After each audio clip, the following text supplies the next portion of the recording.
Hoje, novamente, teremos História da Música.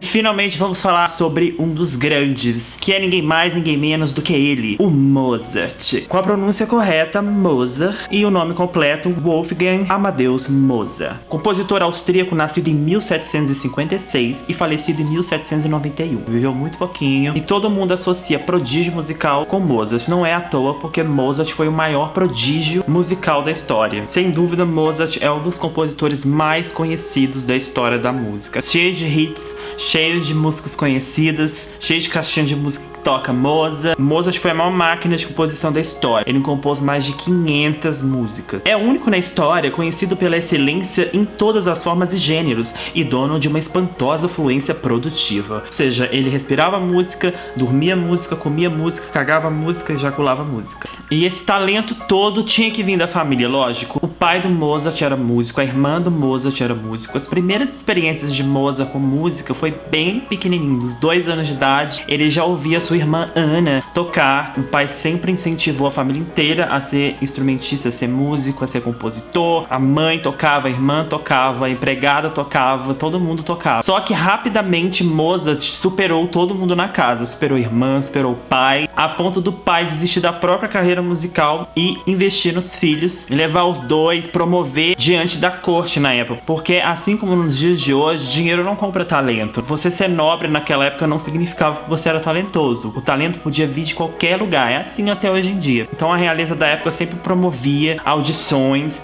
para todo mundo levar os jovens talentos, tipo o programa do Raul Gil. Era muito bom quando uma família real te apadrinhava, te patrocinava, porque se você fosse muito bom, você podia até ganhar um título de nobreza, quem sabe. Aí o pai do Mozart levou pra realeza pra toda a família real conhecer, e logo Mozart fez um sucesso estrondoso, porque era um menino minúsculo que tocava pra caralho e compunha pra caralho. Em 3 minutos ele já criava uma música super difícil, assim, e logicamente virou a maior atração da Europa na época. Mas em 1772, Mozart já não era mais criança. Então quando ele cresceu, ele parou de ser essa atração toda, não chamava mais tanta atenção e ficou encarregado de trabalhos comuns, já foi cozinheiro, já foi valete, mas ele se rebelou, ficou super revoltado e falou: eu sei que eu sou um compositor foda, que vai atravessar gerações, eu preciso que as pessoas me conheçam. Mas ele não obteve sucesso, porque naquela época tinha milhões de músicos, milhões de compositores, estava no auge da música clássica. Foi daí que Mozart inventou o termo freelance. Você aí, músico que toca no bar, que toca no metrô, numa festinha, que toca num restaurante, freelance, saiba que foi Mozart que inventou isso. Mozart te viu endividado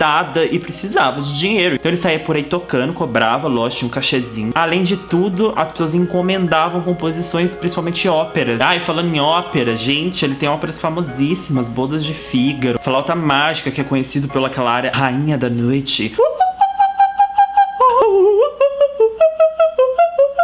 E Mozart também teve lá a sua vida pessoal. Em 1781, ele se casou com a Constance Weber. Teve 6 filhos com essa aí e apenas 2 sobreviveram. Naquela época, a criança morria doidada. Olha, Mozart tem 59 sinfonias, 78 outras peças orquestrais, 176 músicas de câmara, 119 instrumentais, 23 óperas, puta que pariu, 95 corais e 105 canções.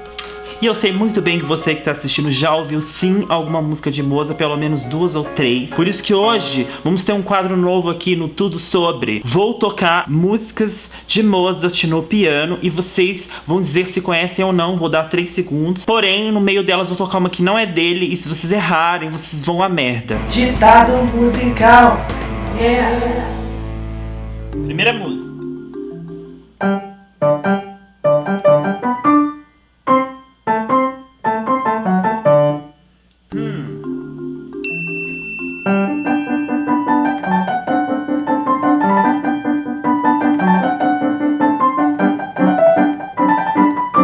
Não sabe o nome, mas já ouviu. A próxima.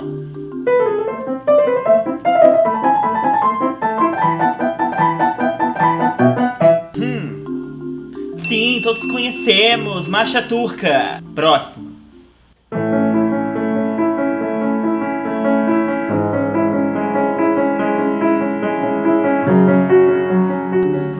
Será que é Mozart? Ué, não.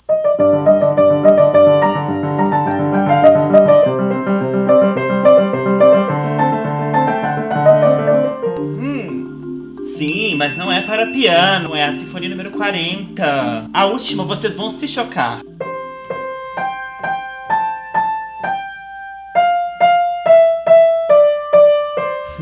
Isso mesmo, Brilha, Brilha, Estrelinha é do Mozart, sim. São 12 variações sobre um tema que Mozart criou, mas nos tempos atuais, uma poeta britânica roubou esse tema e colocou Twinkle, Twinkle, Little Star. Todo mundo acha que é isso, mas não é Mozart.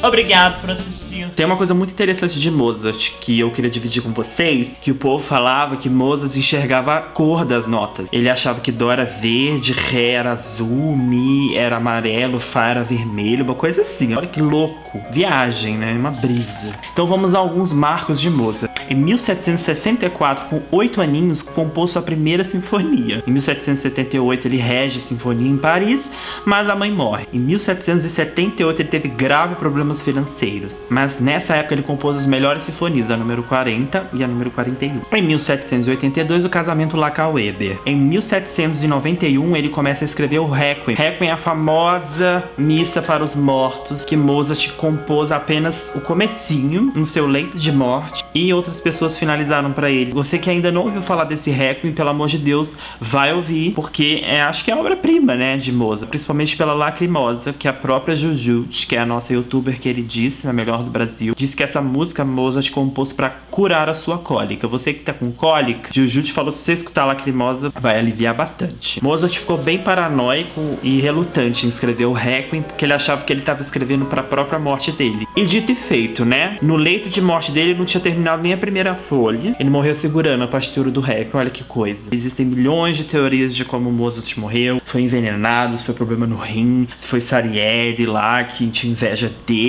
Em 1791 ele morreu. Temos aqui o túmulo dele, que dó. Na Áustria não tinha muita pompa, grandiosidade em velório. Era uma coisa super simples. Não ia ninguém. As pessoas falavam umas palavras, as pessoas da igreja iam embora. Gente, eu li isso, fiquei super assustado, porque o enterro de Beethoven teve milhões de pessoas. E de Mozart foi tipo, tá. Tipo, indigente. Até hoje, acho que ninguém sabe onde é a lápide dele. Um dó, né? Porque o Mozart é, sim, um dos maiores compositores da história. E pra finalizar, temos uma frase icônica de Albert Einstein sobre Mozart. Não podemos desprezar a espécie humana sabendo que Mozart era um homem. Bom, então é isso, gente. Espero que vocês tenham gostado de ouvir a historinha do Mozart. Estude mais Mozart, escute mais Mozart. E escreva aí nos comentários se você gosta de vídeos contando historinhas de compositor. Já que a gente tá falando de compositor, eu sou compositora. Eu sempre esqueço de falar isso. Um dia vamos falar tudo sobre Franz Ventura. Vocês podem achar as minhas obras no Spotify, no Deezer, no iTunes, em qualquer plataforma digital. Confere lá, gente. Deixe o seu like nesse vídeo. Não deixe de se inscrever nesse canal. E me seguir nas redes sociais, Facebook, Instagram e Twitter. Um beijo do Franz.